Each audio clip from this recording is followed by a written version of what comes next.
और आइए सीधे आपको लिए चलते हैं पटना। रूपेश कुमार हमारे संवाददाता जो तमाम डेवलपमेंट्स पर नजर बनाए हुए हैं हमारे साथ मौजूद हैं। रूपेश, पार्टी पर कब्जा किसका होगा ये तो आज मुमकिन है पता चल जाए, लेकिन एक बड़ा आरोप लगा रहे हैं पशुपति पारस की होटल के कमरे में रात में 2 बजे पैसे ले लेकर टिकट बांटे हैं चिराग पासवान ने। मामला कहीं और ही जाता हुआ नजर आ रहा है अब तो। जी हाँ, बिल्कुल। और इस तरह के अब आरोप दोनों तरफ से देखने को मिलेंगे। जिस तरह से चिराग पासवान ने पत्र जारी किया, पत्र जारी कर परिवार की अंदरूनी बातें कि 25 लाख रुपए चचा पारस ने लिए रामविलास पासवान के श्राद्ध करने के लिए, प्रिंस के एक स्वाति पटेल नाम की लड़की के साथ किस तरह से विवाद हुआ, वो विवाद अब थाने में पहुंचा है।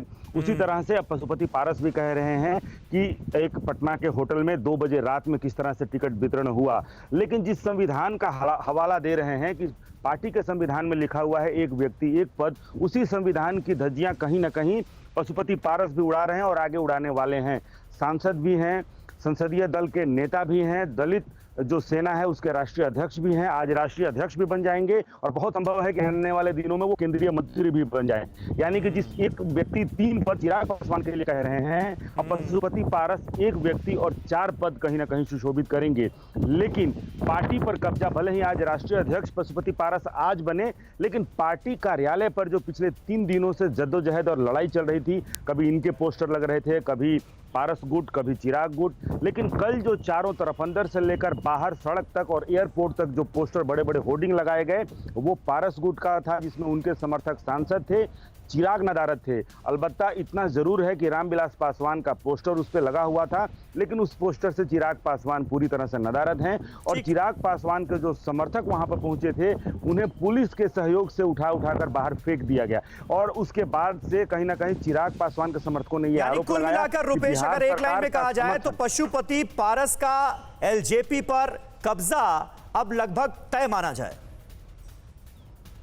जी हाँ, बिल्कुल, पार्टी पर कब्जा हो चुका है और जिस तरह से बैंड बाजे के साथ पूरी हुजूम, जिस तरह से, और इस वक्त बैंड बाजे पे रोक है, 20 व्यक्ति से ज्यादा शादी में शामिल नहीं हो सकता है, लेकिन पुलिस की मौजूदगी में कम से कम 20 से ज्यादा बैंड बाजा बारात वाले थे।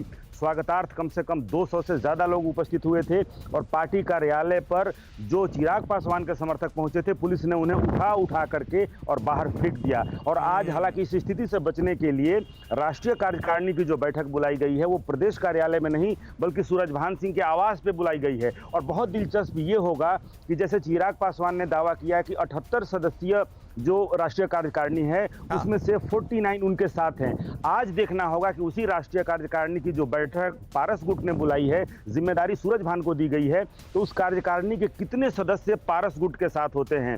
78 ये देखने वाली बात होगी। रूपेश, आप सही कह रहे हैं, लेकिन राजनीति में इससे पहले भी ना जाने कितने ऐसे मौके आए जब हमने देखा है कि जिसका पलड़ा भारी होता है उधर ही हुजूम जो है वो चल पड़ता है। तो आज देखने वाली बात होगी कि क्या होता है इस मीटिंग के दौरान। बहुत बहुत शुक्रिया आपका इस ताजा जानकारी और अपडेट के लिए।